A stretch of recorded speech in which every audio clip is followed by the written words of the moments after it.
Bonjour, bonjour à tout le monde. Bienvenue sur ce nouveau direct organisé par Miroir Social en partenariat avec AXA Santé Collective dans le cadre de la semaine de l'épargne salariale qui se termine ce jour, ce jour enneigé. Je sais pas où vous êtes, mais chez nous, c'est un 1er avril, c'est joyeux Noël. Bienvenue à tout le monde, bienvenue aux participants dans la salle. L'épargne salariale sous l'angle de à qui profite l'épargne salariale.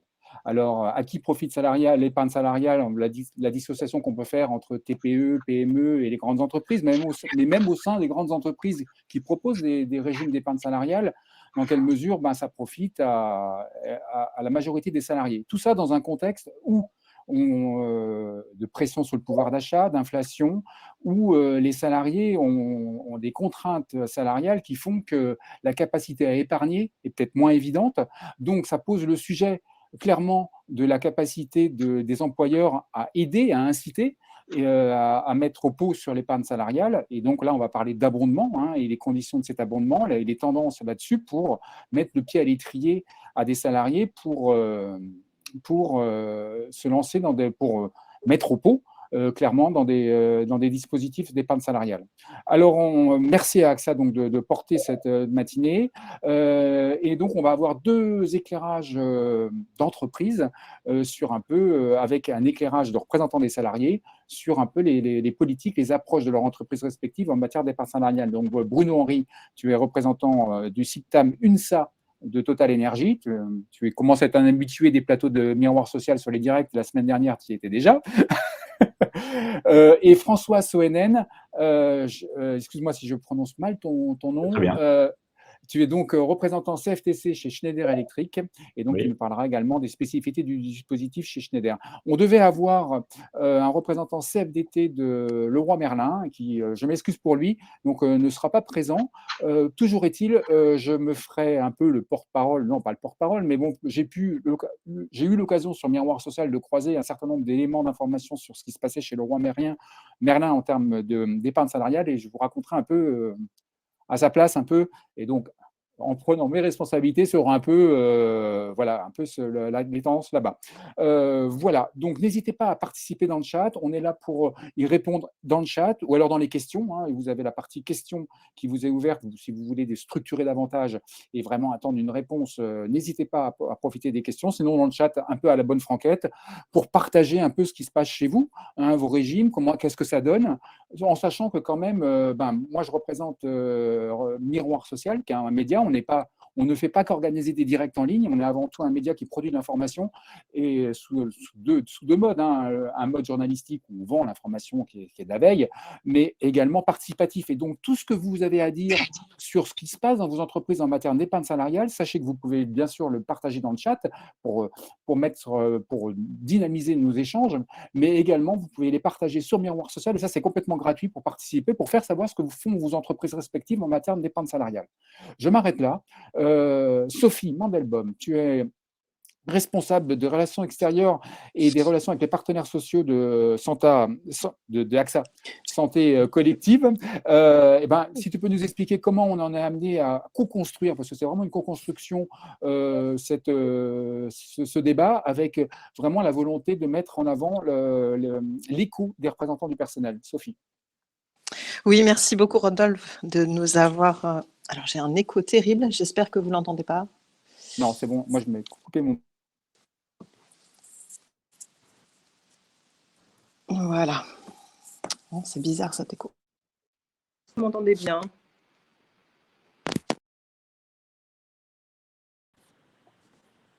Ah, on a perdu Sophie.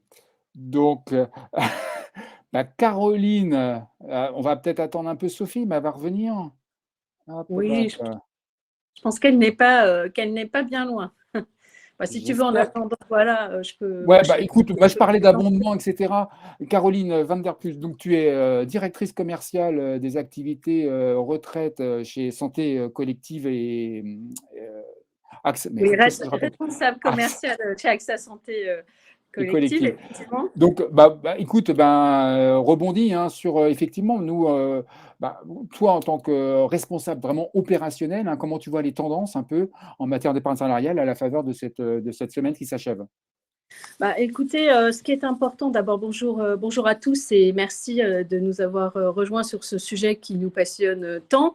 Effectivement, l'épargne salariale, ce qu'on peut se dire, c'est qu'elle continue à se développer en France. On a eu une collecte l'année dernière qui a dépassé 16 milliards en 2021, donc on parle quand même de chiffres très importants. Ça représente 200 millions de plus que l'année 2020, qui était une année évidemment très particulière dans le contexte sanitaire. Et puis, c'est aussi 700 millions par rapport à l'année 2019, qui est pour nous une année, entre guillemets, plus normale. Voilà. C'est vrai que du fait de la pandémie, on s'est rendu compte quand même que les flux reçus par les salariés issus de l'intéressement et de la participation ont été en légère baisse. En revanche, on a constaté deux choses. D'abord, la progression des montants globaux d'abondement versés de l'ordre de plus 10%, et également, et ça c'est quand même une nouveauté, la progression des versements volontaires de la part des salariés qui ont fait plus 24% l'année dernière. Donc ça vous plante un petit peu le décor, mais en tout cas ça témoigne de l'attractivité de ces dispositifs aujourd'hui pour les épargnants. Vous savez que dans le contexte, les Français ont beaucoup épargné globalement, et ça a été aussi vérifié sur nos dispositifs d'épargne salariale. Mais je n'en dis pas plus, je repasse la parole à Sophie qui a réussi à nous rejoindre. Parfait, merci Caroline pour la transition. Donc Sophie, avant que tu disparaisses, l'idée c'était de voir un peu la genèse de la co-construction qu'on a fait ensemble et votre volonté on va le voir, vous allez dérouler dans quelle mesure, le fond de sauce un peu de cette matinée, de cette 1h30, c'est de voir dans quelle mesure sur l'épargne salariale, c'est un sujet qui n'est pas facile, qui est assez complexe, qui amène beaucoup de questions des salariés. Beaucoup de questions. Et donc, ça va être un peu le fil rouge de cette matinée, de voir comment on répond à ces questions et la place des représentants des salariés dans cette équation. Sophie. Oui, vous m'entendez bien? Oui. Ah, formidable. Donc, merci beaucoup, Rodolphe, d'avoir accepté de co-organiser cet événement. C'est important pour nous. On l'avait déjà fait en 2021, au moment de la semaine de l'épargne salariale. L'an dernier, on l'avait fait sur la dimension ISR, avec notamment le label CIES. Et cette année, on voulait vraiment mettre l'accent sur l'accessibilité à toutes et tous. Caroline disait tout à l'heure que les salariés ont épargné, mais pas tous. Voilà. Il y a ceux qui ont, du fait de la crise sanitaire, beaucoup épargné et qui ont pu épargner, et puis il y a ceux qui sont toujours à essayer de joindre les bouts de chandelle à la fin du mois. Et sur l'épargne salariale, mais il y a aussi cette question finalement d'accessibilité pour tous.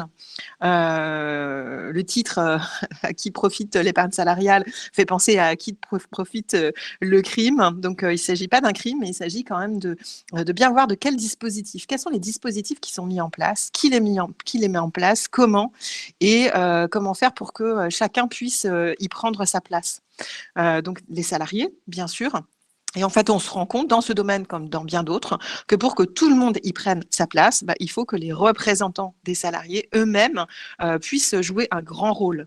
Nous avons vu dans des travaux de recherche ces dernières années à quel point si une entreprise veut que le dispositif d'épargne salariale fonctionne, on pense par exemple aux accords d'intéressement, eh bien ça fonctionne mieux, ça a plus d'efficacité, d'efficience lorsque les représentants des salariés sont partie prenante, co-constructeurs du dispositif. C'est assez logique, puisque le salarié a à ce moment-là deux canaux pour être informé, pour comprendre ce à quoi il a droit, pour connaître ses droits et les utiliser pleinement.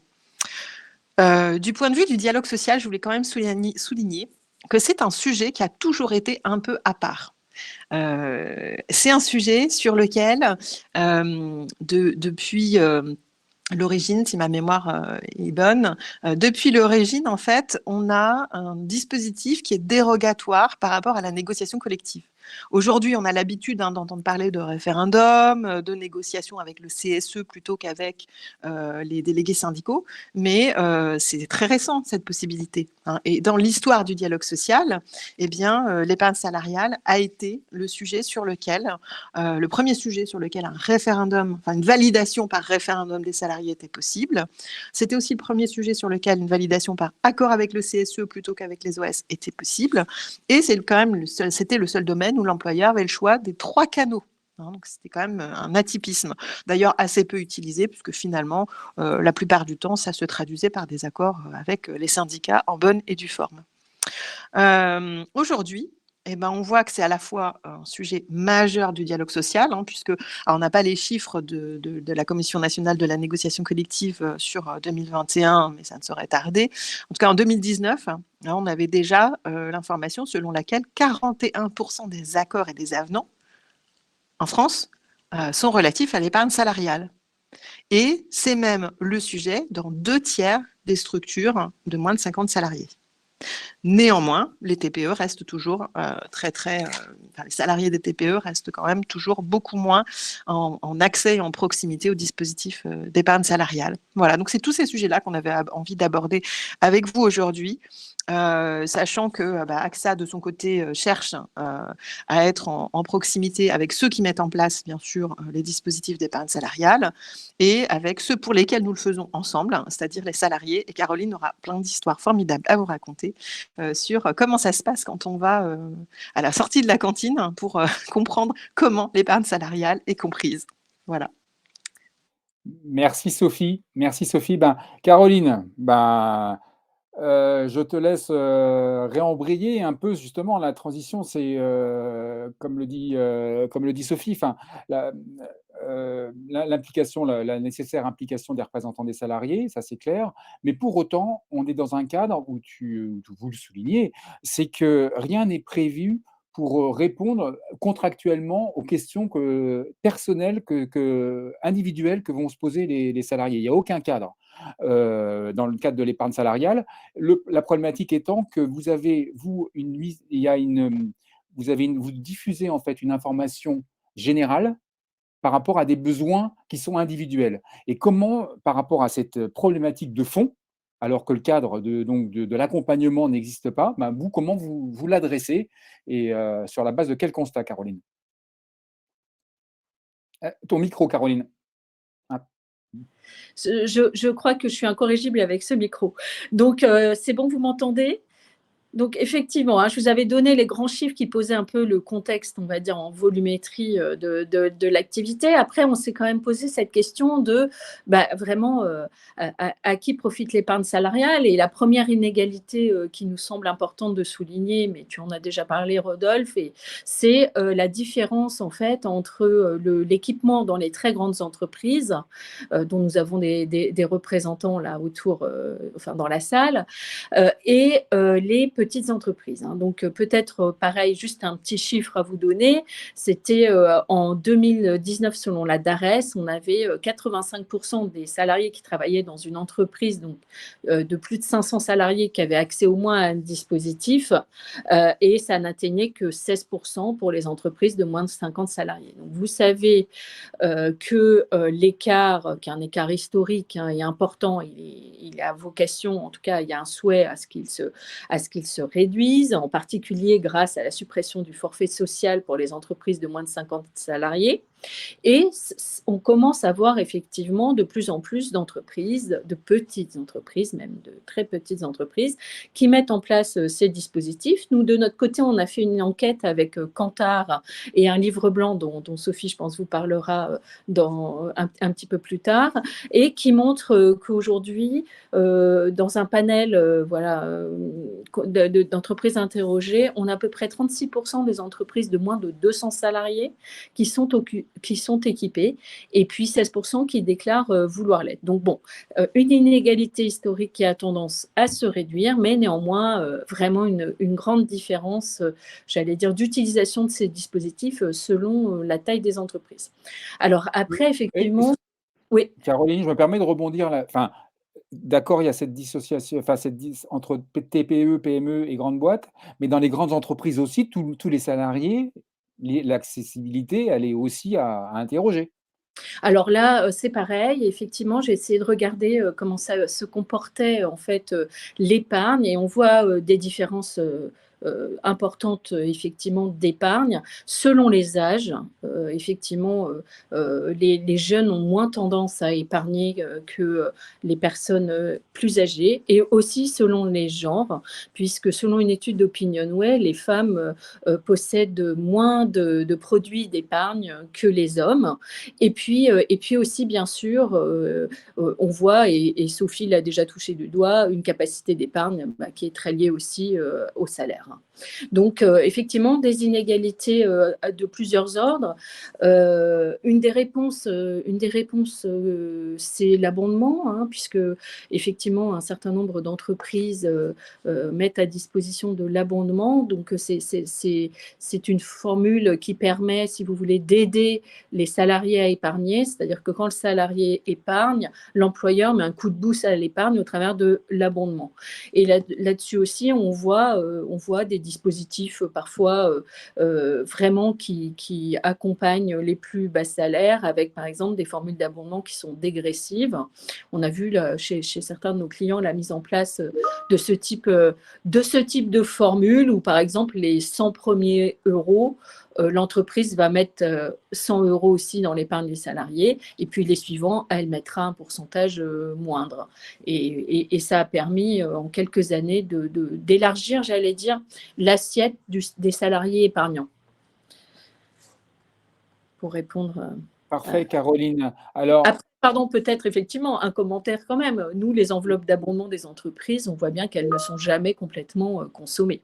Donc ça, c'est un point. Et là, on va commencer à toucher du doigt quelque chose que nous, on a constaté, comme le disait Sophie, on vous fait souvent des réunions de salariés hein, où on organise des rencontres. On va aller voir, par exemple, sur l'heure du déjeuner à la cantine. Et ce qu'on constate, c'est que beaucoup encore ne connaissent pas, voire ne comprennent pas ces dispositifs. Et enfin, j'aimerais vous entendre là-dessus, mais le constat, c'est que quand même la culture financière en France, elle reste assez modeste.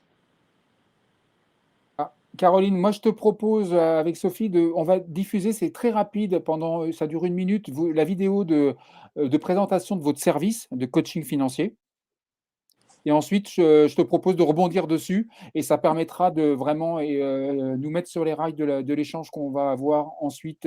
Donc, je lance la vidéo. Et je voulais aussi dire aux personnes qui posent des questions sur le chat, hein, on répondra au fur et à mesure, on en prend note. Exactement. Enfin, quand je dis on répondra, c'est nous ou les autres, bien sûr. Je lance.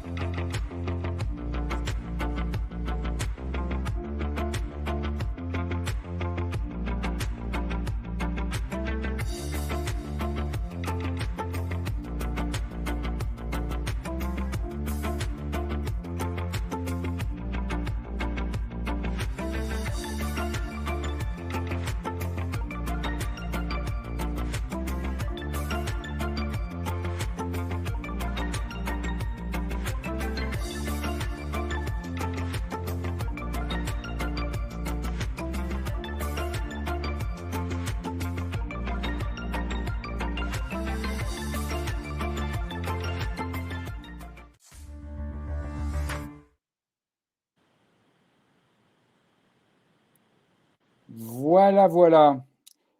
Caroline, je te laisse peut-être. Alors ça, c'est donc un nouveau service que vous lancez.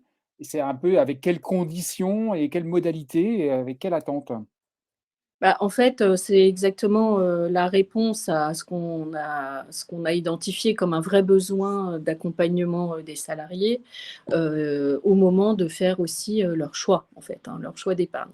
Et donc, la réponse d'AXA, c'est d'avoir effectivement mis en place ce coach financier ce qui est très important, on le voulait indépendant d'AXA. Donc, ce sont vraiment des conseillers qui sont totalement en dehors d'AXA. Ça veut dire aussi qu'il n'y a aucune démarche commerciale hein, dans l'approche. Ils sont vraiment là pour aider les salariés individuellement par rapport à leurs projets personnel. Et puis aussi, on voulait qu'il y ait une confidentialité par rapport d'abord à l'employeur, parce que aussi ce que nos clients RH nous disent, c'est qu'eux-mêmes reçoivent énormément de questions et que effectivement, ils sont déjà, ils sont pas forcément à l'aise avec les questions et surtout pas du tout dans un rôle de conseil. C'est pas, je dirais, c'est pas leur vocation. Donc là, c'était important d'avoir une solution totalement indépendante et d'AXA et de l'employeur en toute confidentialité et qui répondent aux besoins individuels. Alors forcément, le besoin individuel et le questionnement par rapport au dispositif, il est très, très, très différent selon les personnes. Et on a eu, par exemple, beaucoup d'appels de jeunes qui ne connaissaient pas du tout les dispositifs. Et leur première question, c'était je vais avoir de l'intéressement, qu'est-ce que c'est, comment ça fonctionne, est-ce que j'ai intérêt à le placer, à le toucher voilà. Donc, et puis après, vous aviez des personnes beaucoup plus averties qui se posaient des questions sur le père éco, les versements volontaires, l'avantage fiscal, est-ce que je le prends à la rentrée, est-ce que je le prends à la sortie, est-ce que je mets sur des fonds risqués, pas risqués. Bon, on a tout un spectre de questions, mais j'imagine que vous avez les mêmes dans les entreprises. C'est-à-dire qu'on se rend compte quand même que les salariés sont très démunis. Et puis nous, alors on fait de la communication, on essaie de faire de la pédagogie autour des dispositifs, mais la grande difficulté, c'est que quand vous faites de la pédagogie générale, en fait, vous ne touchez pas les gens. Vous ne touchez pas les personnes avec leur sujet, leur projet, et finalement, ils ne se retrouvent pas individuellement dans cette communication qui essaye d'être la plus large et de couvrir tout le spectre des possibles. Et c'est pour ça que du coup, nous, on a choisi de proposer un accompagnement vraiment individuel. Alors, si je me souviens bien, donc c'est 2 fois 45 minutes par an, c'est ça? En visio? Les Oui, modalités, 7 jours sur 7, c'est ça concrètement le service, hein?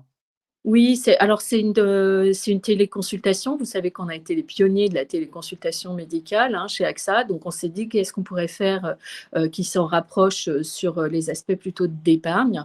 Donc, c'est une téléconsultation donc en visio avec des outils pédagogiques qui expliquent et puis qui font des simulations en direct. C'est un échange avec un coach. Alors, ça peut durer effectivement 15 minutes comme 45 minutes. Nous, très souvent, c'est 30. C'est une demi-heure, ça suffit. Et puis, on dit 2 fois par an, mais honnêtement, on est sur des projets d'épargne de long terme. Je pense que 2 fois par an, c'est amplement suffisant. Caroline, une petite question, parce que quand on préparait ton intervention, l'entretien, tu me disais, alors c'est du conseil pratique, l'accompagnement pratique, mais c'est également, clairement, du conseil financier sur l'optimisation de ces répartitions, de ces enveloppes, de ces fonds sur les différents fonds. Et tu m'expliquais qu'actuellement, ce que vous constatez, c'est que les salariés les placements des salariés dans l'épargne salariale pourrait être optimisé dans le sens où beaucoup sont dans du monétaire, donc ils le mettraient ailleurs, ça sera la même chose, quoi. Et il y aurait matière à optimiser certains placements en fonction des situations de chacun, bien entendu, là encore. Et il n'y a pas que optimiser les placements, il y a aussi optimiser l'utilisation du dispositif, parce qu'encore une fois, quand vous pouvez bénéficier d'un abondement et que vous n'en profitez pas, c'est quand même effectivement un petit peu dommage. Alors après, sur l'aspect purement financier, alors là, c'est pareil. Très généralement, les dispositifs prévoient tout un ensemble de fonds avec des caractéristiques différentes, c'est-à-dire certains ne sont pas du tout risqués, certains le sont beaucoup.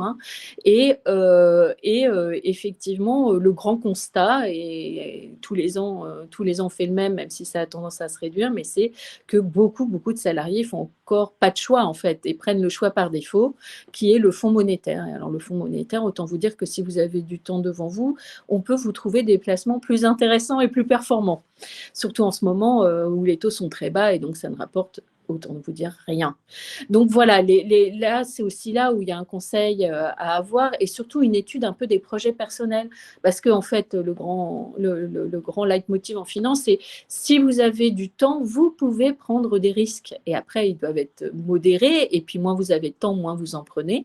Et c'est aussi pour ça, par exemple, que sur les Péréco, on propose aussi des grilles de gestion pilotée Donc ça, c'est des constructions qui permettent en fait aux salariés de nous laisser faire en fait son choix de fonds en fonction de son âge et puis de son horizon de départ en retraite. Mais ça permet, c'est des solutions qui permettent effectivement d'optimiser le rendement de l'épargne accumulée. Oui, tout à fait.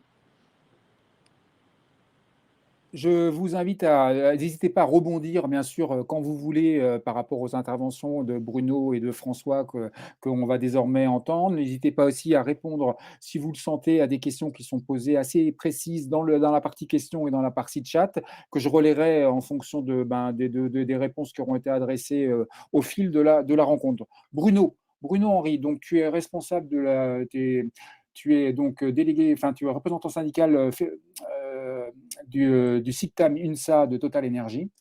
Et donc, Bruno, on va dire, enfin, tous les deux, François, Bruno, on a deux experts, on va dire, qui sont, en tout cas, qui bossent leur dossier. Ça sous-entend quand même de s'y plonger un petit peu,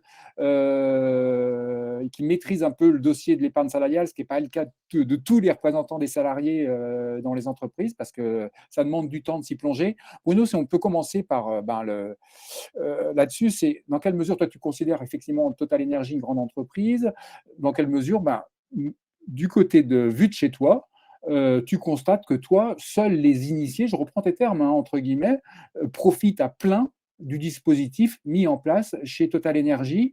Et je te laisse embrayer là-dessus en précisant que tu soulignes à quel point l'épargne salariale s'emploie à complexifier les choses avec une stratification, rien que dans la façon de nommer les choses.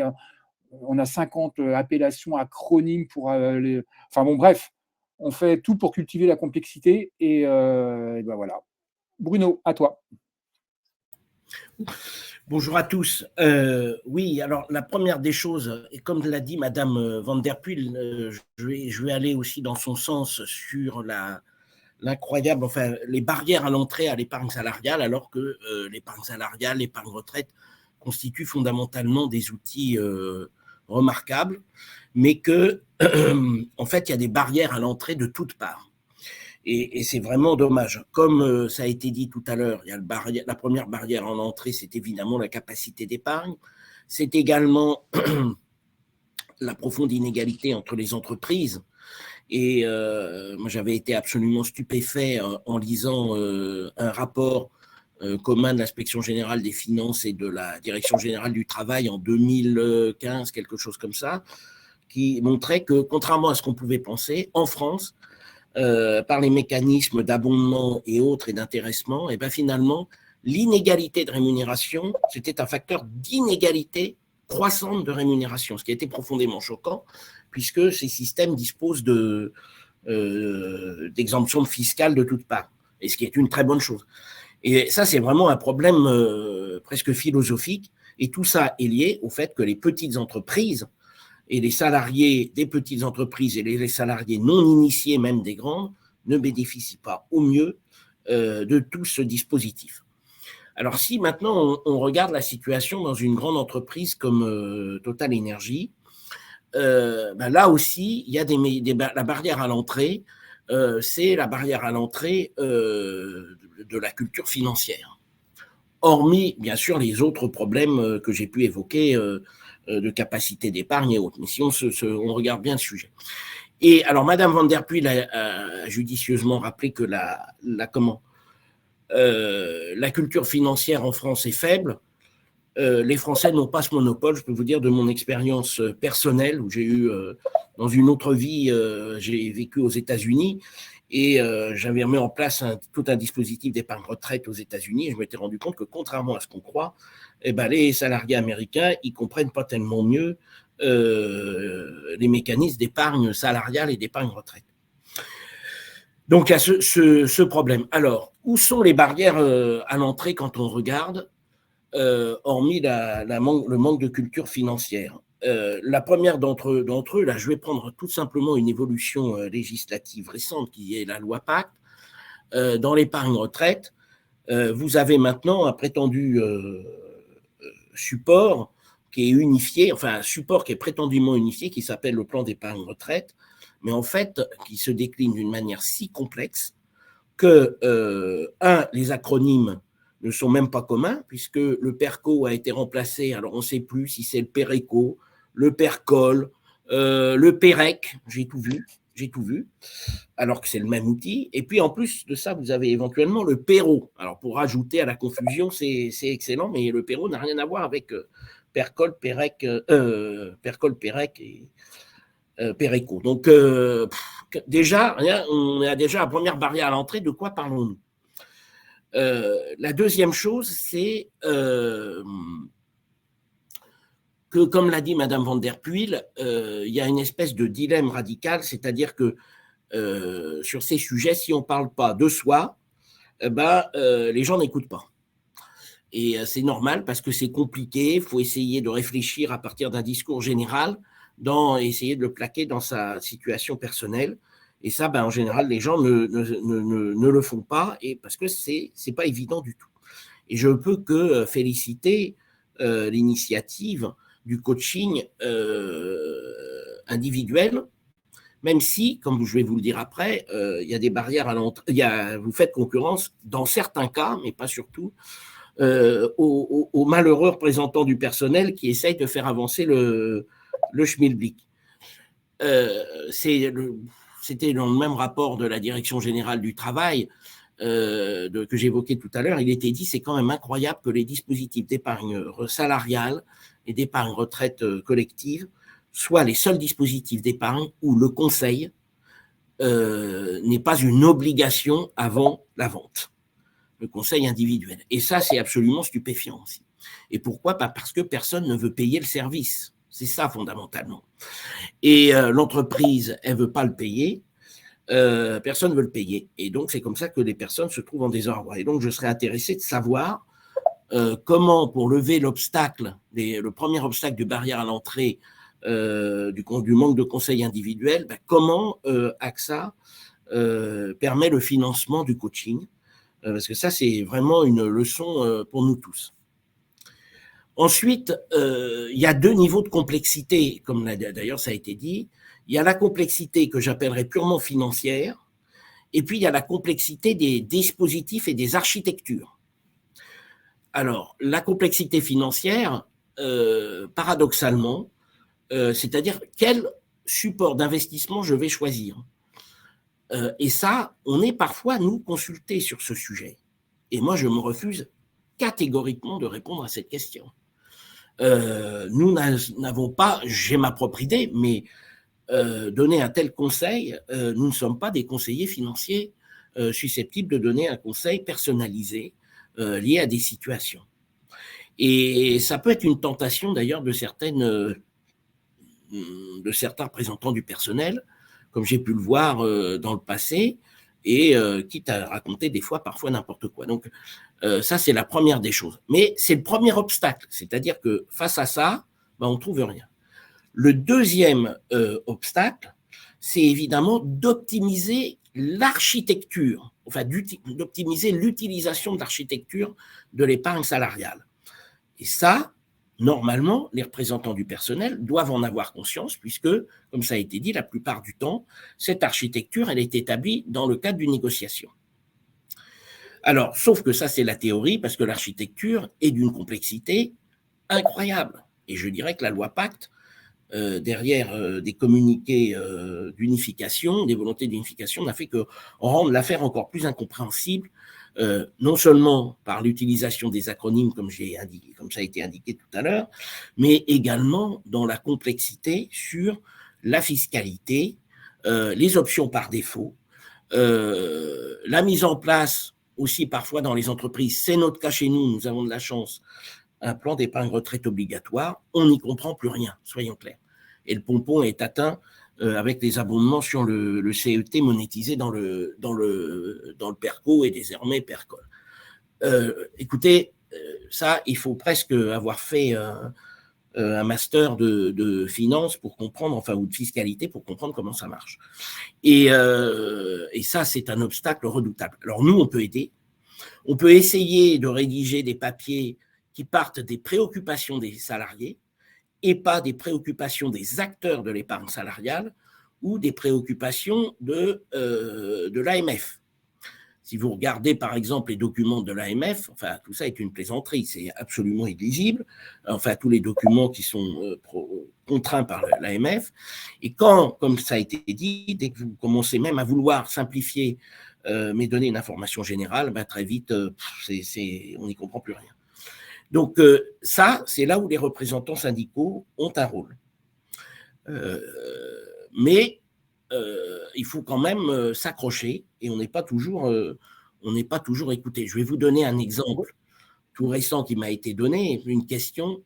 Ah ben Bruno, suite à ton papier, oui, mais alors je comprends pas bien, je voudrais retirer tant, de combien je vais être prélevé? Parce qu'il y a de la fiscalité quand même. Alors ça, c'est aussi un des inconvénients aujourd'hui. Si vous voulez comprendre la fiscalité de l'épargne salariale dans le détail, faut vous accrocher quand vous avez alors ça s'appelle des PMPA, on n'y comprend rien, et on n'est même plus capable de comprendre réellement comment ça marche aujourd'hui, d'ailleurs, parce qu'on n'a plus l'information, même si on veut chercher à comprendre. Et de combien je vais prendre? Je dis, maximum, tu vas être taxé à 17,2% sur la plus-value. Ah ouais. Ah finalement, je vais considérer que je suis taxé de 17,2% sur la totalité de mes avoirs. Alors, qu'est-ce que vous voulez faire avec de l'optimisation quand les gens font ça? Voilà. Donc, c'est une question pourtant très simple. Voilà, j'ai été un peu long. Non, Bruno. Alors, Bruno, je laisserai AXA répondre sur la question un peu du modèle économique du service. Mais avant ça, et je pense pas qu'effectivement le conseil que proposé par AXA, enfin bon, c'est une complémentarité. Plus il y a de ports d'entrée qui sont proposés aux salariés, plus mieux c'est. Dans le chat, je vois, et ça sera l'occasion d'y rebondir, c'est aussi, il y a plusieurs interrogations qui tournent autour de la place des conseils de surveillance. Dans quelle mesure le rôle des conseils de surveillance ou le non-rôle des conseils, il y en a qui dorment a priori, mais potentiellement comment on peut les activer, comment ils sont quand même aussi en capacité et en responsabilité pour adresser les besoins des salariés. Bruno, pour revenir chez Total Energy, tu m'expliquais que là aussi, il y a 4-5 ans, la direction a mis en place un simulateur d'abondement. Mais sauf qu'il n'est pas à jour et qu'il n'intègre pas notamment les nouvelles conditions de la loi PACTE, notamment, comme tu disais, sur les histoires de défiscalisation, etc. Donc là quelque part, c'est du faux conseil parce que ce simulateur, il est biaisé, il n'intègre pas les derniers paramètres. Donc déjà, c'est un premier point qui caractérise la complexité de mettre à jour à chaque fois la capacité à conseiller et accompagner les salariés. On le voit bien avec ce simulateur. Et autre point de rampe de lancement que je te lance, c'est tu parlais des régimes par rapport à l'épargne longue. Vous avez pourquoi, par exemple, chez Total Energy, vous avez tenu à maintenir le PERCO, qui a priori c'est le best-of dans le régime de l'épargne salariale chez Total, avec près de 95% d'adhésion, si tu confirmes. Et vous avez tenu à le maintenir. Et maintenant, il est associé à un PERECO. Pourquoi vous avez tenu à maintenir le PERCO alors que pas mal de boîtes ont sucré le PERCO et ont transvasé dans le PERECO? Alors, je vais commencer par ta deuxième question, si tu veux, parce que finalement, elle est presque plus simple, tandis que la première est plus vaste. Sur la deuxième, en fait, ça a été d'ailleurs un combat syndical significatif pour nous, parce que j'en étais un des militants, mais je n'étais pas le seul. Et heureusement, au niveau des organisations syndicales, on a pratiquement fait tous bloc pour dire il faut sauver le soldat PERCO. La raison est très simple, parce que dans une de ces magies dont je parlais de la loi PACTE, aujourd'hui, les investissements que vous faites dans le PERECO, PERCOL, alors chez nous on l'appelle PERCOL, PERECO, PEREC, enfin bon, moi j'aurais préféré PEREC pour rendre hommage à Georges Perec, mais bref, aujourd'hui, vous allez bloquer de l'argent jusqu'à la retraite et vous êtes taxé exactement comme si vous faisiez un investissement spot et spéculatif d'une journée, puisque vous êtes taxé dans le cadre d'un versement initialement défiscalisé, dans le PERCOL ou PERECO, vous êtes taxé à la fameuse flat tax de 30%. Ben écoutez, si c'est ça un progrès, faudra qu'on m'explique. Le seul moyen de contourner cette immense régression, puisque je rappelle que dans le PERCO, les versements volontaires, voyez leur plus-value seulement taxée à 17,2% au maximum, maintenant à 17,2%, eh bien, c'est de limiter l'investissement dans le péréco, percol, etc., par l'intéressement et la participation. Et là, vous préservez la taxation des plus-values à 17,2%. Mais si vous voulez faire des versements volontaires, comme ça peut être fait mensuellement, etc., ben, il faut surtout garder le PERCO. Parce que là, vous continuez à taxer à 17,2%. Le législateur a bien eu conscience de l'absurdité de ça, enfin une partie du législateur. Il y a eu des tentatives d'amendement pour mettre un terme à cet illogisme absolument incroyable. Mais à chaque fois, c'est tombé à l'eau parce que le gouvernement s'y opposait. En tout cas, c'est ce que j'ai compris. Voilà pourquoi on a gardé le PERCO, pour que, ça c'est la première des choses. La deuxième des choses, c'est que pour les retraités, ou les futurs retraités proches de la retraite, le PERCO est un outil absolument inégalable, parce que alors là, vous pouvez l'utiliser comme un compte-titre, et ça reste taxé à 17,2%, c'est imbattable, c'est strictement imbattable, ça comme système. Donc, voilà pourquoi on a gardé le PERCO. Mais il faut comprendre que plein de personnes se sont empressées, d'ailleurs, sous les bons conseils, entre guillemets, de l'entreprise qui ne rêvait initialement que de cela, de fusionner leur PERCO, percol, je ne sais plus, la PEREC, de fusionner ce nouveau dispositif avec le vieux PERCO. Eh bien, c'est pas très astucieux parce que les versements volontaires, comme je l'ai dit, verront leur plus-value taxée à 30%. Et les gens ont marché en disant ça va être plus simple. Ben oui, mais minimiser la fiscalité, c'est malheureusement incroyablement compliqué. Alors maintenant, je vais revenir à la vraie question sur l'abondement, comment simplement optimiser l'abondement, optimiser une partie, enfin l'architecture, l'utilisation de l'architecture des dispositifs dont on dispose. Pendant des années, en fait, on attendait notre acte sur le sujet pour dire qu'est-ce qu'il faut faire de l'intéressement participation. Non pas d'un point de vue financier, comme j'ai dit, mais simplement pour bien optimiser l'utilisation de l'architecture. Et à force, sans doute que l'entreprise était un peu agacée par voir qu'on avait une espèce de monopole sur ce sujet, elle s'est mise à mettre en place un dispositif, un simulateur qui était assez bien fait, mais qui avait quand même une faiblesse très pointue, c'est les versements du compte épargne-temps dans le PERCO et de ses conséquences fiscales. Mais si on oublie ce problème-là, globalement, c'était relativement bien fait et d'ailleurs, ça permettait rapidement quand même de se donner une idée sur le sujet. Et d'ailleurs, nous avons arrêté de publier notre tract parce qu'on s'est dit c'est relativement bien fait. Mais avec, comme ça a été dit, l'introduction du PERCO, etc., eh ben, l'affaire devient d'une complexité inouïe.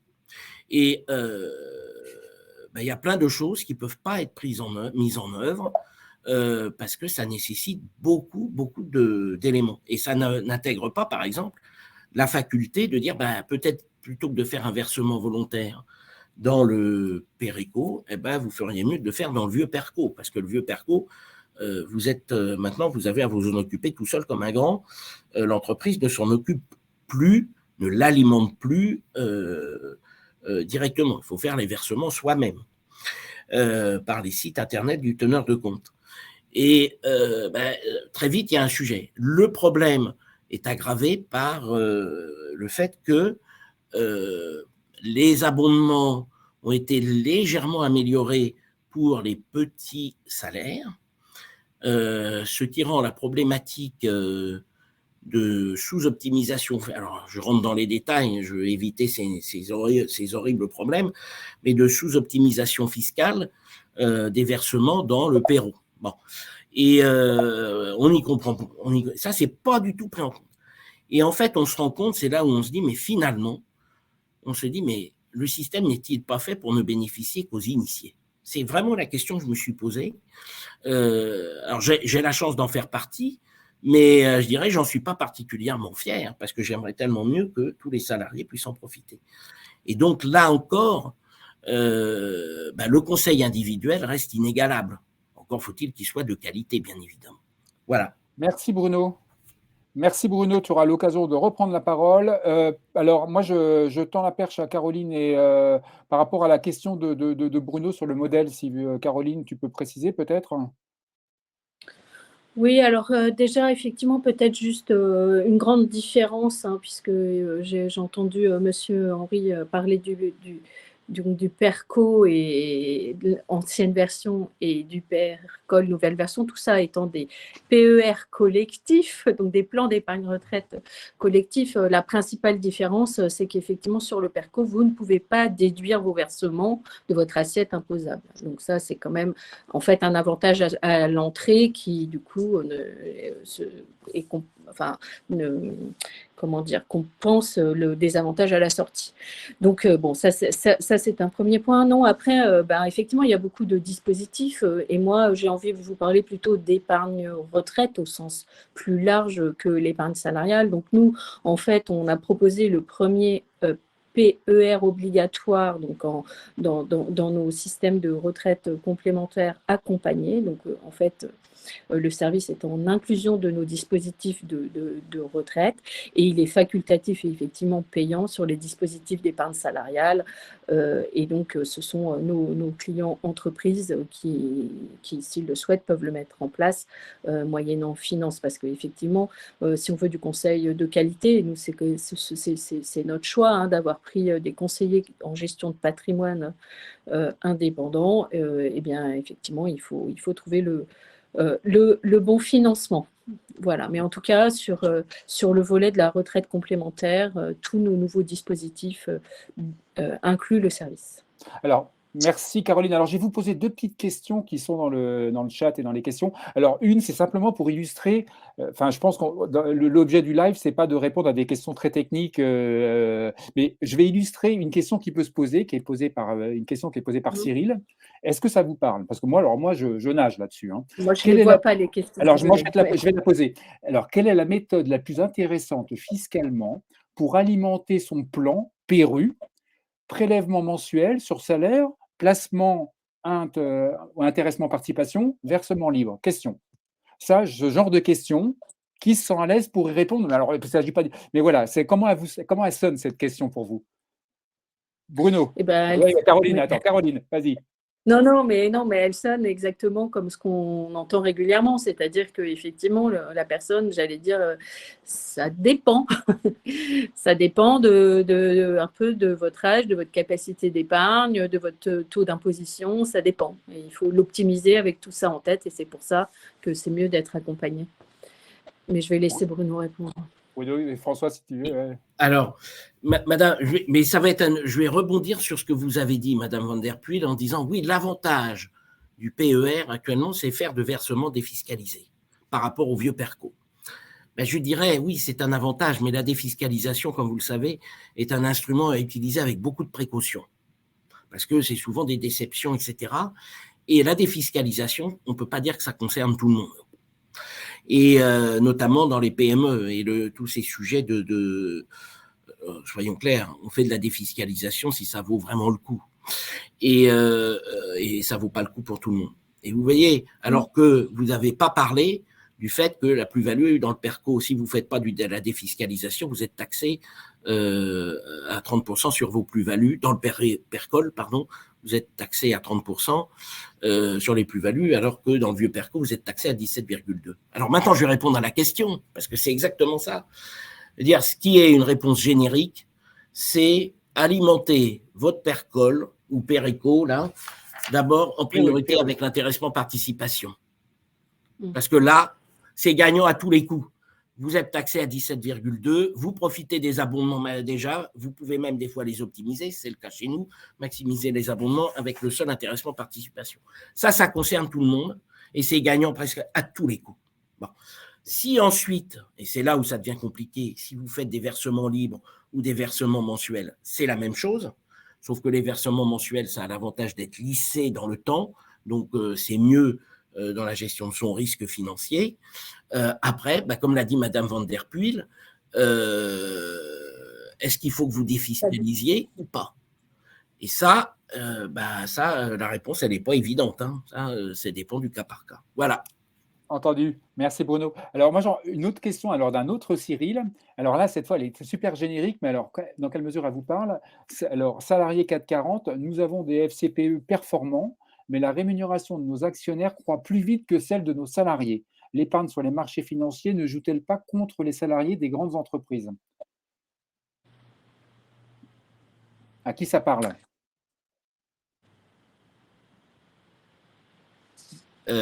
Pardon, je ne voudrais pas. C'est un sujet très syndical d'une certaine manière. C'est un sujet très syndical. Donc François me semble aussi. En fait, soyons clairs, c'est la répartition de la valeur ajoutée capital-travail. Je fais simple, c'est ça la question qui est sous-jacente. Et en disant, finalement, est-ce que je crois comprendre la raison de la question, c'est est-ce que finalement, en rentrant dans cette logique d'investissement financier, d'épargne financière, etc., on ne se fait pas complice du dit système financier qui conduit à un partage de plus en plus déséquilibré de la valeur ajoutée en faveur du capital par rapport au travail. C'est ce que je crois comprendre de la question.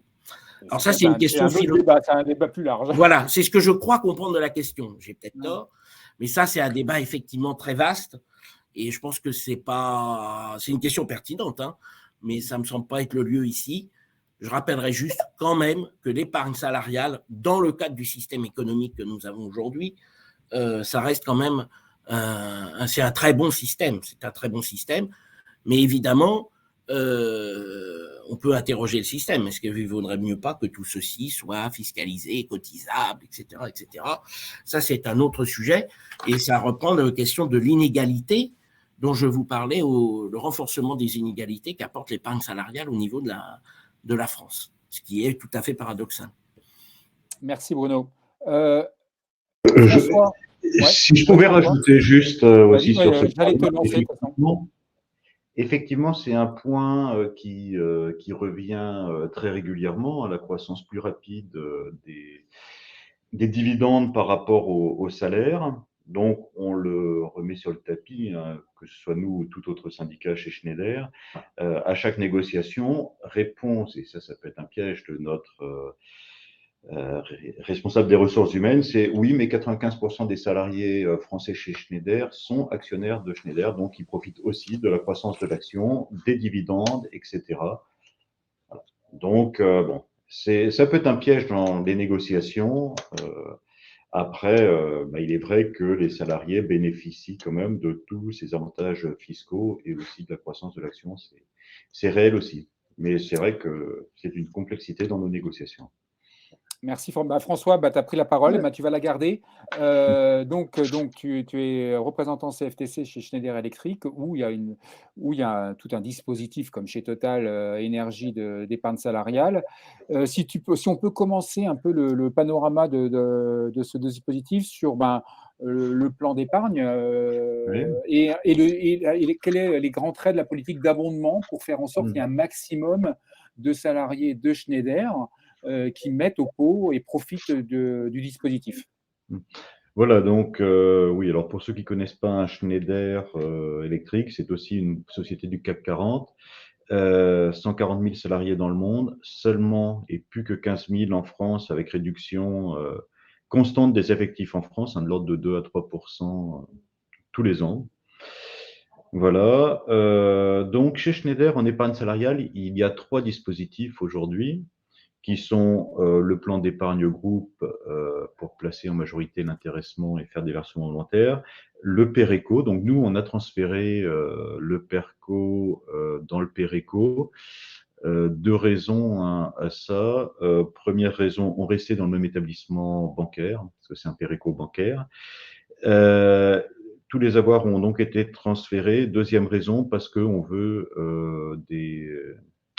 avoir le même système dans tout le groupe, et dans le groupe, on ne pouvait pas rentrer des nouvelles filiales, on rachète régulièrement des filiales, et des nouvelles filiales avec le PERCO tel qu'il était, parce qu'il n'était pas conforme à la loi Pacte. Voilà, et on a un PERO plan d'épargne retraite obligatoire qui est ouvert depuis le 1er janvier en lieu et place du PRE. Et là, donc c'est qui était plan d'épargne retraite entreprise. Voilà. Et là, par contre, c'est le salarié qui choisira de transférer ou pas ses avoirs parce qu'il peut y avoir un intérêt à garder deux systèmes dans la mesure où le salarié veut garder, récupérer en capital ses cotisations qu'il a pu faire pendant des années. Donc voilà. Donc, et là aussi, on a fait et on a expliqué les différences à nos collègues. Donc, l'abondement, pour préciser l'abondement, donc Schneider verse un abondement sur deux de ces trois systèmes d'épargne, sur le plan d'épargne groupe, et c'est un abondement qui peut aller jusqu'à 1 404 €, et sur le Perico maintenant, et là, c'est un abondement qui peut aller jusqu'à 800 €. Ça veut dire que le salarié, s'il place bien son argent, il peut avoir jusqu'à 2204 € exactement d'abondement. Donc, c'est des abondements qui n'ont pas bougé depuis des années, hein. Le 1404 €, c'était un montant en francs, donc en 2002, qui a basculé en euros. Voilà. On a bon espoir de le faire bouger, on le demande tous les ans de l'augmenter, mais c'est un petit peu compliqué. Excuse-moi, Voilà, donc, François, je me permets d'intervenir, de te couper. Est-ce que tu as une idée de ce niveau d'abondement? Tu dis qu'il n'a pas évolué depuis des années. Tu as précisé que vous étiez 440. Dans le benchmark des abondements des sociétés du 440, comment tu le places, ce niveau d'abondement? Il est plutôt supérieur à la moyenne, plutôt inférieur? Et ça m'amène à l'autre question que tu allais peut-être répondre, mais c'est quoi le niveau d'utilisation de cet abondement, c'est-à-dire le taux d'usage? Donc, première question. Alors non, je n'ai pas de benchmark parce que nous, on trouve toujours évidemment les entreprises qui donnent un meilleur abondement que nous. Parce que c'est ce benchmark-là qui nous intéresse le plus, hein, de dire 1 404 €, il y a d'autres sociétés qui donnent 2005, 3000 €. Donc, on pourrait pousser un petit peu plus. Je ne sais pas du tout la moyenne du CAC 40. Je poserai la question. Moi, j'avais des chiffres de... Pardon, j'avais les chiffres de 2020, mais ils ne sont pas 440. Hein, mais l'abondement moyen, c'était 720 € sur les plans d'épargne d'entreprise et 560 €, j'arrondis, sur les paires co et paires éco. Juste pour illustrer, mais c'est une moyenne nationale. Nationale, oui. Je pense au CAC 40, on doit plus se rapprocher en moyenne comme nous, hein, ils ont des groupes de toute façon de RH CAC 40 et tout ça, et je pense qu'ils échangent un petit peu pour pas qu'il y ait d'énormes différences d'un groupe à l'autre. Voilà, alors pour aller plus dans le détail de combien de personnes effectivement… Excuse-moi François, excuse-moi de te couper encore une fois, mais il y a quelqu'un Hélène qui est chez Orange, qui précise que par exemple chez Orange, l'abondement c'est 1050 PEG et PERCO, donc vous êtes au-dessus d'Orange. Voilà. On est très largement au-dessus. Mais Saint-Gobain, je vois que c'est 3925. Exactement, c'est mieux. Et total, c'est combien? Vite fait, Bruno. Justement, je regardais mon anti-sèche parce que j'ai anticipé la question. Et donc, j'ai mon anti-sèche que je pourrais partager avec vous, d'ailleurs, si vous voulez, parce que j'ai en gros, pour les abondements fixes des plans d'épargne sur 5 ans, l'abondement peut aller jusqu'à 1 816 €. Oh, c'est pas terrible, hein? Non. Et et par contre, pour le plan d'épargne retraite collective, c'est composé de deux facteurs. La première qui est un abondement fixe en fonction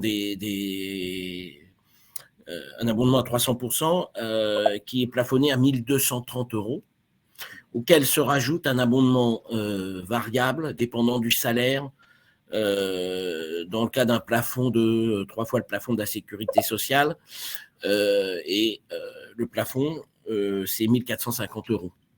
Ok, donc, merci. mais ça dépend du salaire. Entendu. Merci Bruno. Merci dans la salle, vous partagez on se fait un benchmark en temps réel, donc c'est sympa. Merci, continuez. François, je t'ai coupé, excuse-moi. Et donc, sur peut-être le taux d'adhésion à cet abondement. Voilà, donc l'abondement, déjà comprendre le système donc sur le PEG, 1 404 €. Les 700 premiers euros placés sont abondés à 100%. Les 704 suivants sont abondés seulement si on achète de l'action Schneider et sont abondés dans ce cas-là à 50%. D'accord? Donc, il faut placer 2100 et des poussières pour avoir les 1400 € d'abondement.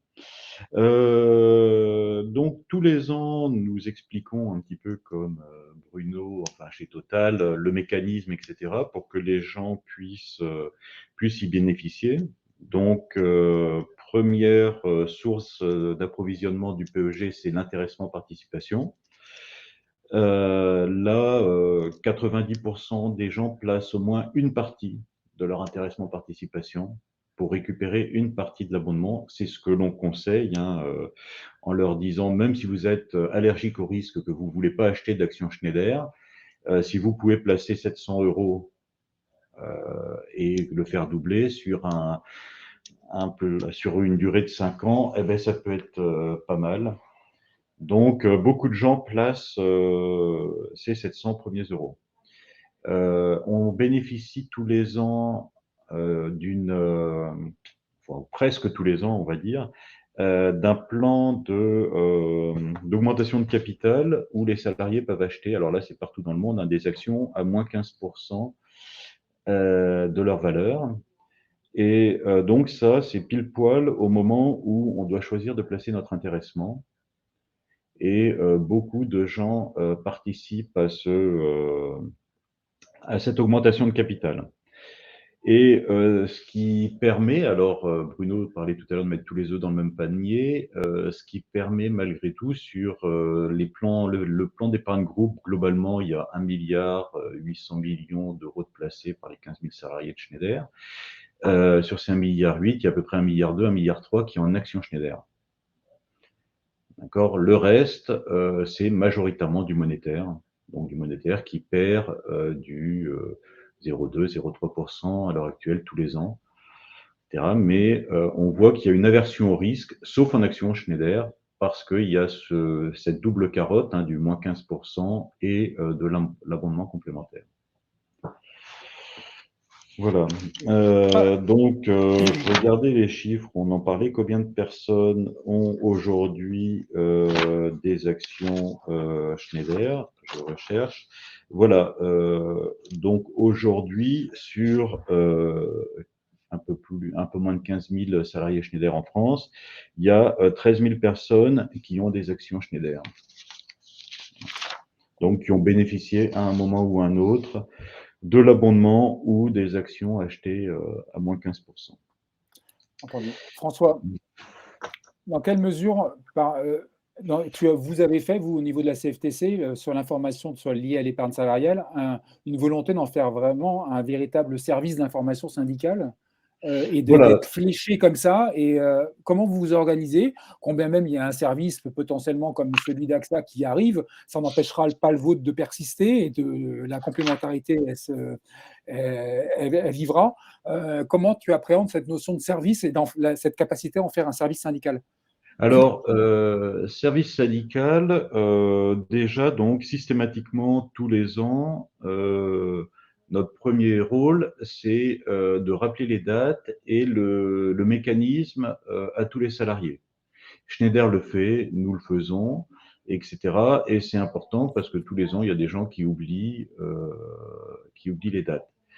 Deuxième système, on explique donc le système d'abondement, que les gens comprennent bien comment ça marche, et on explique après, on a 5 fonds potentiels de placement sur le PEG, hein, monétaire, un obligataire, on va dire, un diversifié mélange monétaire-action, un action européenne et mondiale, et le fonds actionnariat. Donc on explique sans donner de conseils, hein, mais on explique comment marchent les fonds, ce qu'il y a dedans. On parle, parce que c'est toujours plus facile, de l'évolution passée, de comment ça a évolué, et on parle des risques qu'il peut y avoir dans l'avenir, genre une hausse des taux d'intérêt que prévoit la Banque centrale européenne feront baisser les obligations, etc. Donc on explique ce qui peut arriver, ce qui peut, en disant bien derrière, un, ce n'est pas de la science exacte, deux, faites attention au niveau de risque que vous voulez prendre. Donc, il y a aucun conseil. Le seul conseil réel qu'il y a, c'est comment, si vous voulez avoir l'abondement maximum et quel est votre profil de risque. C'est-à-dire qu'on va dire à quelqu'un qui veut avoir l'abondement maximum, mais qui, quelque part, n'aime pas le risque d'acheter, par exemple, 700 € monétaires et 1400 en actions Schneider. À quelqu'un qui aime le risque d'acheter potentiellement que de l'action Schneider. Et voilà. Donc, c'est globalement, on conseille ça. On a beaucoup de contacts. Alors, c'est un tract très, très attendu parce qu'il synthétise toute une série d'infos qu'on peut trouver sur le site de notre teneur de compte TEG, mais qui sont compliquées à trouver pour les gens qui n'ont pas l'habitude. Donc, on synthétise toutes ces infos, on donne un peu une perspective économique et géopolitique. L'année 2020 nous a bien servi avec une chute des actions de 50%, puis un doublement des actions dans la foulée, pour montrer qu'on n'est jamais à l'abri d'un risque et d'une mauvaise nouvelle et d'une bonne nouvelle. Donc, ce tract est très, très attendu et derrière nous amène beaucoup de contacts individuels où on se refuse à donner un conseil direct, mais où on va plus dans le détail de la situation de la personne, etc., où on peut expliquer les raisons de déblocage anticipé, etc., pour aider la personne. Voilà. Et par exemple, ce que je dis souvent à quelqu'un qui a beaucoup d'argent, parce qu'il y a des gens qui ont vraiment beaucoup d'argent sur le PEG, de dire, si l'un des moyens, vous avez déjà des actions Schneider, l'un des moyens, vous vendez des actions le jour de l'augmentation de capital, vous les vendez, puis vous les rachetez à moins 15% en même temps, vous avez le même argent bloqué, et voilà, quoi. Ça, c'est des conseils qu'on peut donner, mais toujours avec des pincettes. Je dis facilement ce que je fais moi, en disant, moi, c'est moi. Vous, c'est vous, parce que c'est trop facile de donner un conseil et puis dans 3 ans, tout se passe mal et il y a l'inverse. Donc voilà, c'est vraiment une communication qu'on essaye de faire le plus professionnel possible. Ça vous amène des adhérents ? Ça vous amène des adhérents ? C'est une source d'adhésion ? Une source d'adhésion, tout conseil est une source d'adhésion à un moment ou à un autre. On ne court pas après les adhérents. Ouais. Bon, on apprécie d'en avoir, etc. Voilà. Donc, les gens viennent par eux-mêmes adhérer. Jamais on va pousser quelqu'un à adhérer, mais c'est ce type de conseil où c'est souvent l'aide, parce qu'on est aussi attendu, on explique très facilement aux gens les systèmes de cotation des poches chez Schneider, comment se passent les augmentations, comment négocier, est-ce que les gens sont en écart par rapport à leur truc.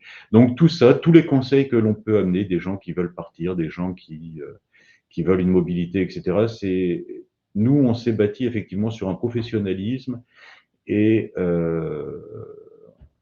donc on cherche à être reconnu pour notre professionnalisme dans les différents type de conseils qu'on peut amener aux gens, et ça nous amène par des adhérents, et particulièrement sur Grenoble où on était, on va dire, à 5 donc c'est le plus gros site Schneider en France, on est 4500 sur Grenoble, où il y a 17 ans on faisait 5% et où on fait 40% aujourd'hui, des fois. Et c'est vraiment sur ce professionnalisme que nous avons pu progresser.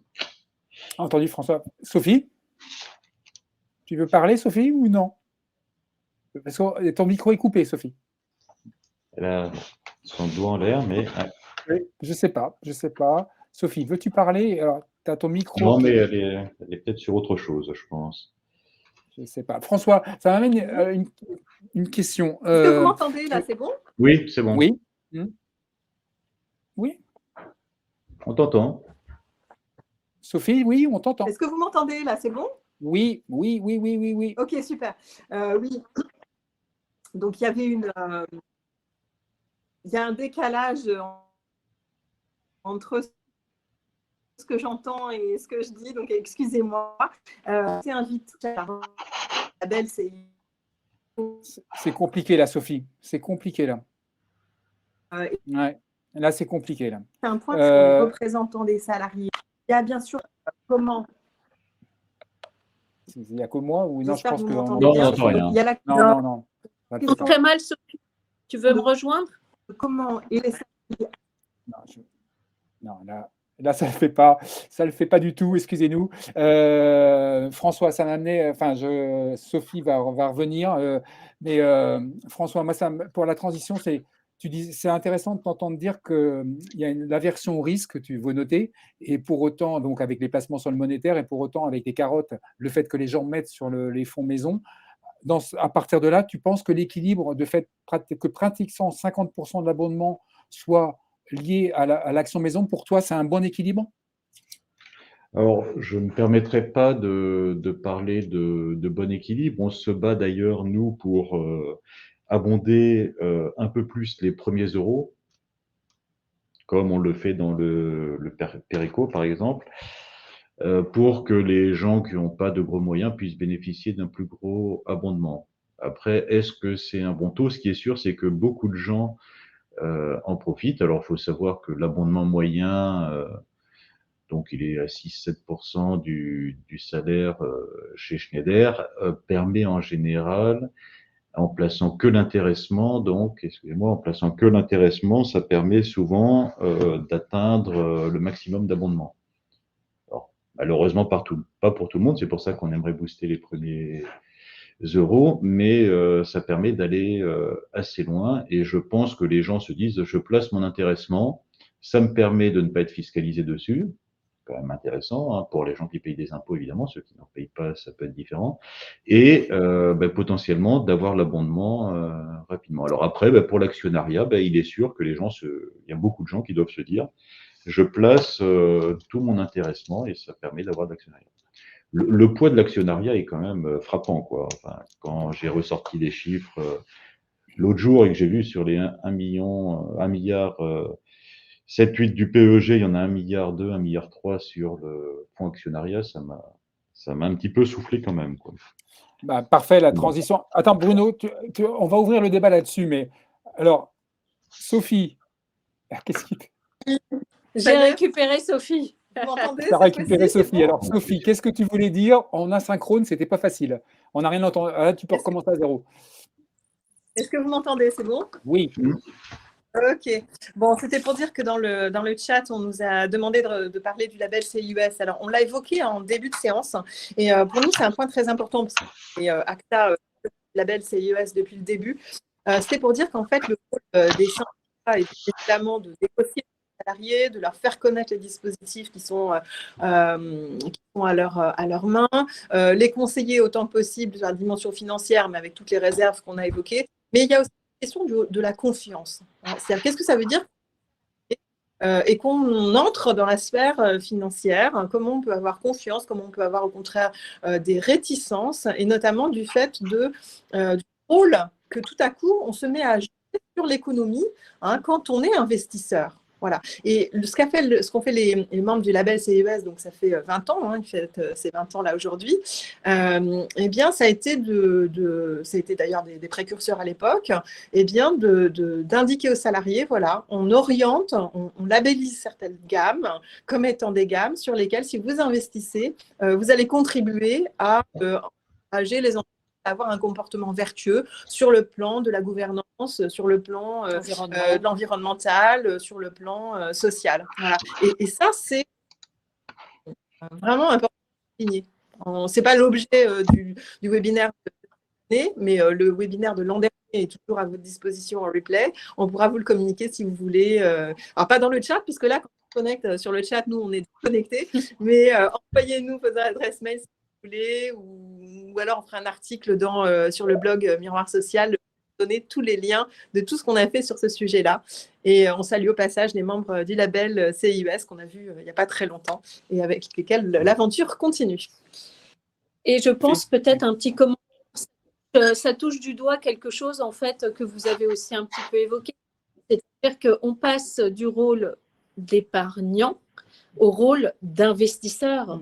Et c'est peut-être ce passage-là entre une épargne un peu théorique de l'argent qui est mis de côté à, en fait, mais cet argent, il est utilisé pour investir dans l'économie réelle. Et quand vous parlez d'actionnariat salarié, il est utilisé, j'allais dire, par votre entreprise pour financer son développement. Donc, et ça, franchement, je trouve que, enfin, je rencontre quand même régulièrement beaucoup de salariés. Ce lien-là n'est pas fait. En fait, ce lien-là n'est pas fait. Je suis un épargnant, mais je deviens en fait un investisseur. Et ça, c'est quelque chose, voilà, qu'ils appréhendent. Alors effectivement, l'actionnariat salarié dans ces choix, ben, c'est très particulier en fait, parce que vous n'investissez que sur une action. Voilà. Donc c'est forcément quelque chose eh ben, qui est risqué. Et puis j'aimerais bien rebondir aussi par rapport à ce qu'a dit François, c'est-à-dire que vous voyez bien que l'abondement aide aussi à flécher l'épargne. Vous avez parlé effectivement des montants très importants d'abondement lorsque les salariés deviennent actifs. C'est un avantage qui permet de développer l'actionnariat salarié. Ce qu'on voit nous chez nos clients, c'est effectivement un abondement plus important sur les dispositifs à vocation retraite, c'est-à-dire plus sur le PERCO que sur le PE, par exemple.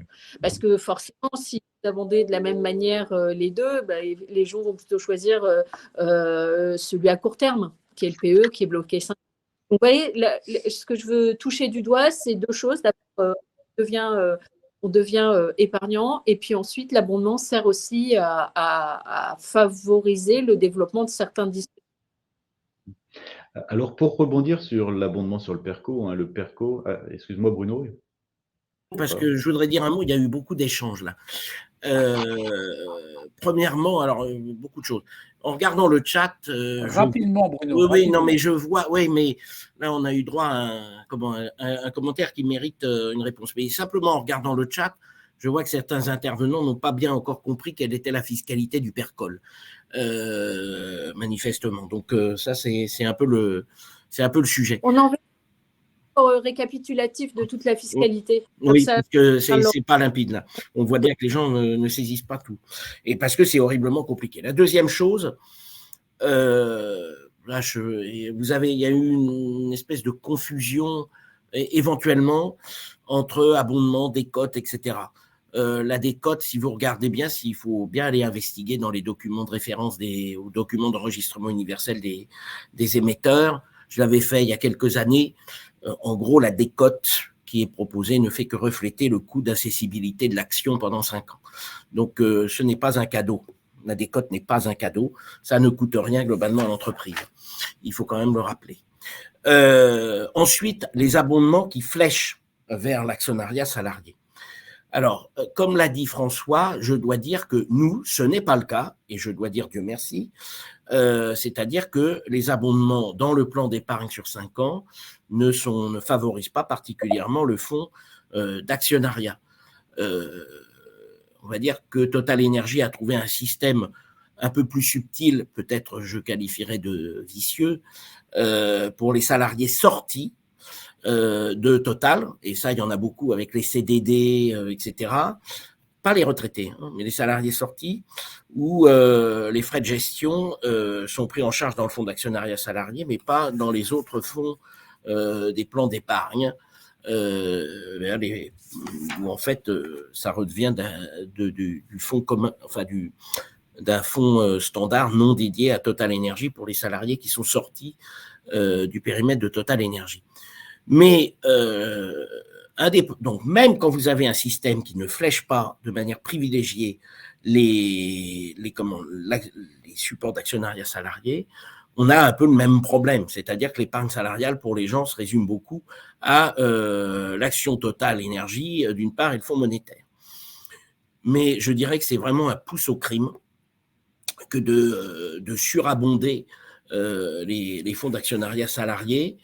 Je rappelle que quand le PERCO a été mis en œuvre, c'était peu après le scandale Enron, les systèmes de retraite qui préexistaient, c'était le PPESV, permettaient un financement d'actionnariat salarié dans le dispositif retraite. C'est plus le cas aujourd'hui suite à l'affaire Enron, mais c'est vraiment un pouce au crime. Je dois dire, ça me choque vraiment profondément parce que il peut y avoir des déceptions. Et Ça, je dois dire, je suis… Alors, ensuite… Merci, Bruno. Oui, Ouais. je terminerai… Le temps tourne très rapidement, Bruno. Je vais terminer sur ce qu'a dit Madame Van Der Puel à la fin. Moi, je voudrais pondérer le propos parce que l'épargne salariale et l'épargne retraite ont servi quand même d'instrument politique dans cette histoire-là. Rappelez-vous le PEA-PME, dont le succès, qui est ouvert au grand public, a été pour le moins modéré, c'est moins qu'on puisse dire. Et juste après, face à cet échec, finalement, on a créé un forfait social réduit pour les PERCO+, rappelez-vous, qui intégrait des équivalents PEA-PME. Alors, ça faisait un peu de dire, on n'arrive pas à capter l'épargnant standard, et donc on va essayer de capter l'épargnant salarié parce que on sait que celui-là, il comprend pas les choses et qu'il se trouve pris dans une seringue. Ça a laissé un sentiment assez désagréable. Donc voilà, merci. Entendu. Alors, il y avait François qui commençait à embrayer, donc je te laisse poursuivre, François. Et oui, donc, Caroline.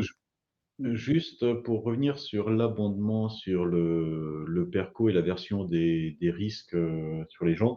Donc, l'abondement sur le PERCO, 150% sur les 200 premiers euros, 100% sur les 200 suivants et 33% sur les 909 suivants, ce qui fait 800 euros. Là aussi, communication, on communique aux gens. Alors, une partie de l'argent qui vient dessus, on a une spécificité, je pense, qui est assez globale dans les grands groupes, c'est-à-dire qu'on a un CET, un compte épargne-temps, qui est beaucoup orienté quelque part vers la monétisation des jours posés dedans dans le PERECO. Donc, quelque part, 40% de l'argent qui vient dans le PERECO vient de jours monétisés, 60% de versements volontaires. Et là, alors la communication doit beaucoup moins marcher, ou l'échéance de fin d'année, de départ à la retraite doit inquiéter énormément parce qu'il y a globalement moins de 40% des salariés de Schneider qui versent tous les ans dans le PERECO, malgré la carotte de l'abondement. Malgré l'explication aussi, il y a des gens qui ne comprennent pas que ces 800 euros-là sont détachés des 1404 et qui disent « Ah ben j'ai déjà eu tous mes 1404, je ne vais pas refaire ». Donc là, il y a de l'explication systématique, etc. On remet l'ouvrage, etc. tous les ans sur le métier. Et compliqué. Et là, les gens, comme quel que soit le fonds, comme chez Total Energy là-dessus, l'abondement est le même, on voit 80% de l'argent collecté va sur le fonds monétaire. Malgré nos explications, malgré l'échéance de temps, qui pourrait dire c'est dans 20 ans, donc je peux tout placer en action et faire un arbitrage dans 15 ans si je suis inquiet pour le départ à la retraite, 80%, enfin une énorme somme part sur le monétaire. Voilà. François. C'est ce que je voulais rajouter. Merci François. Caroline. Et ça doit être aussi probablement dans votre dispositif un choix par défaut à un moment donné, c'est-à-dire que si les gens ne répondent pas, on les investit par défaut sur le monétaire. Et ce qui explique aussi le succès de ces dispositifs, de ce fonds.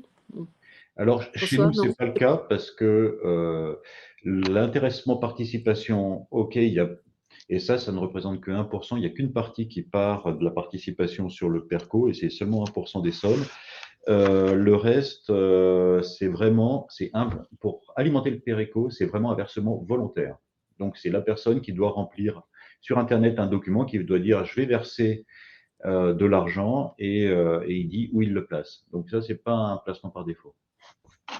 Et vous avez un fonds entre le monétaire et le fonds d'actionnariat ? Alors, il n'y a pas de fonds, le fonds actionnariat Schneider, c'est que dans le PEG, c'est un fonds actionnariat. Et alors, bon, là, j'ai pas les détails là sous les yeux, mais une très, très grosse somme part vers le monétaire, bon, c'est de base. nationalement. Alors,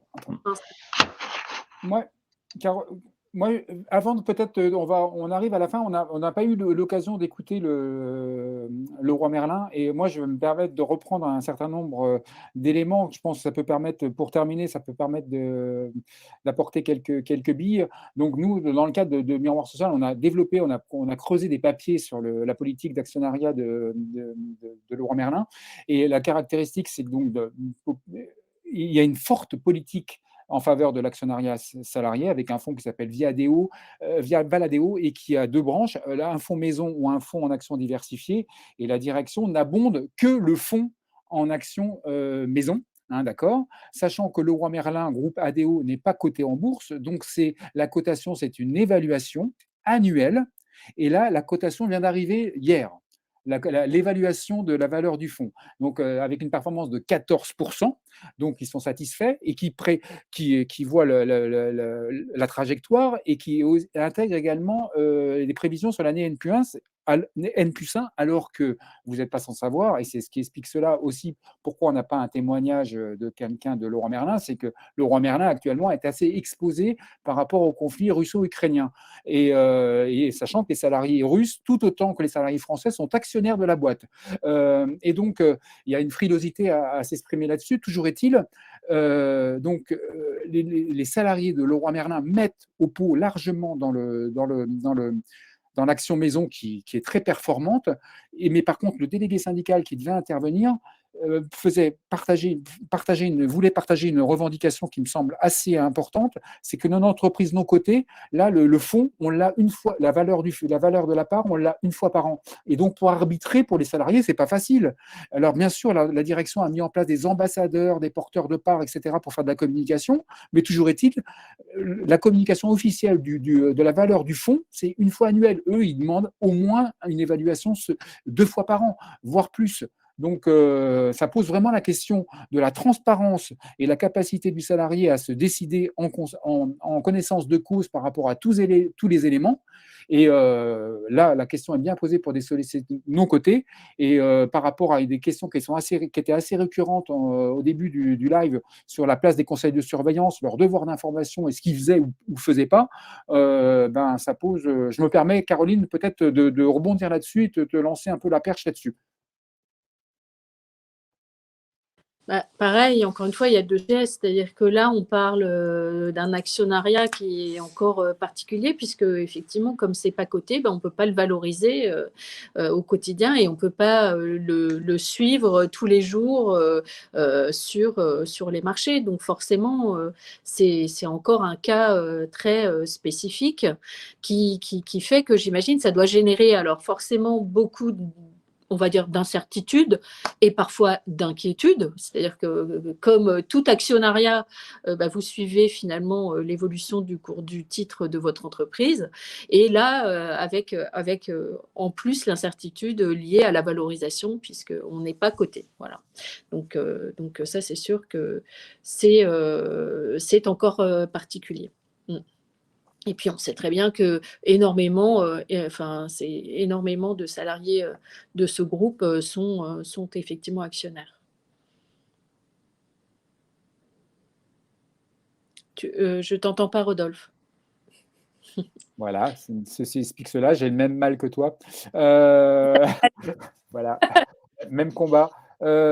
Oui, on arrive à la fin. Caroline, dans quelle mesure, enfin François et Bruno l'ont bien dit, dans les même constat dans ces autres deux grandes entreprises, c'est soit l'actionnariat maison avec un focus des entreprises la direction qui mettent le paquet là-dessus, et ou soit du monétaire dans les arbitrages. Voilà, c'est un peu binaire. Et dans quelle mesure l'objectif aussi, c'est de sortir de cette approche binaire, et à quelles conditions, c'est un peu la chute que je te propose. Enfin, dans quelle mesure, c'était un peu la trame un peu de notre échange de ce matin. On a bien vu cette dichotomie entre les deux approches, quoi. Oui, alors encore une fois, là, la réponse est notamment sur les dispositifs donc, qui sont bloqués jusqu'à l'âge de la retraite, c'est effectivement de proposer plutôt déjà des gammes de fonds avec des risques intermédiaires, parce qu'on n'a pas du tout parlé des obligations, mais ça se situerait, je dirais, entre effectivement entre le monétaire et les actions, et je mettrais encore plus risqué une action unique qui est le fonds d'actionnariat. Hein. Donc si on se mettait un spec, nous notre réponse c'est qu'on a construit des grilles qu'on appelle de gestion pilotée. C'est-à-dire que finalement, c'est nous qui allons arbitrer à la place du salarié pour lui permettre de maximiser finalement sa performance en fonction du temps qu'il a. Voilà, et on construit des choses qui sont très robustes dans le temps, mais parce qu'on est convaincu que tout le monde n'a pas ni la capacité ni l'envie de regarder tous les jours ce que font les marchés financiers et de prendre aussi des décisions qui sont, je ne sais pas si vous connaissez cette courbe du profil de l'investisseur, mais qui sont souvent du coup soit trop tard, soit trop tôt en fait. Hein. Et puis on est quand même sur des dispositifs là plutôt à vocation retraite, et il faut garder, je parle du PERECO, hein. Il faut garder en tête qu'on est sur un horizon long, et je sais que c'est pas facile quand on voit les marchés soit faire des booms comme on a pu le voir l'année dernière, hein, parce que les marchés actions ont extrêmement bien performé à plus de 2 chiffres l'année dernière, soit connaissent des crises comme on le voit depuis le début de l'année avec le conflit en Ukraine. Donc voilà, il faut arriver à garder son calme dans la tempête comme dans l'euphorie, moi je dirais, pour conclure sur les aspects financiers. Mais je crois que Sophie avait aussi un petit mot de conclusion à vous dire. Bon, je pense qu'on approche de la fin, et avec encore plein de questions auxquelles on n'a pas eu le temps de répondre. Donc, on regrette parce qu'on aurait préféré répondre, et en même temps, c'est super de terminer frustré, parce que ça veut dire qu'on a envie de continuer à dialoguer sur le sujet.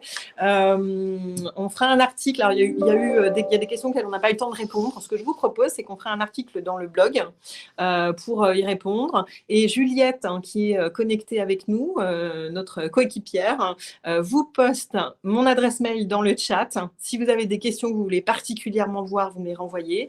Et on aime bien finir avec un cadeau, hein, toujours. On n'a même pas fait de poisson d'avril d'ailleurs. Tiens, je suis en train de me dire, c'est loupé. Bon, c'est pas on grave. avait déjà la neige, c'était pas mal. La neige, c'était bien, ouais. Le poisson sous la neige. Bon, en tout cas, on vous propose en guise de cadeau, envoyez-moi un mail si vous voulez le recevoir. C'est un livre blanc qu'on a fait chez AXA, où on récapitule les dispositifs d'épargne salariale. On fait parler aussi les clients. Hein, on a récupéré les paroles des clients. On a même un micro-trottoir des salariés sur l'épargne salariale. Voilà, plein de choses très sympas, des outils, le webinaire de l'an dernier où on a beaucoup plus parlé d'ISR. On vous remettra le lien, etc. etc. Merci Rodolphe d'avoir organisé ce moment. Et merci aux autres participants.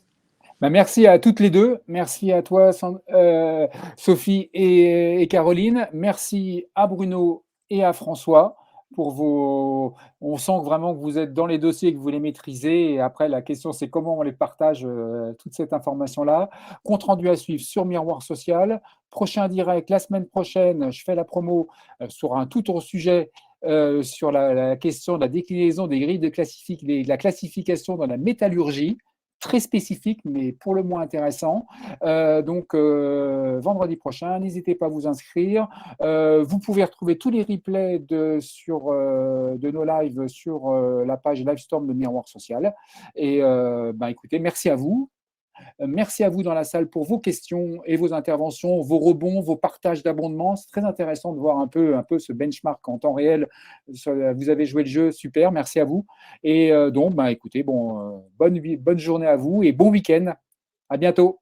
Au revoir. Au revoir. On reste connecté dans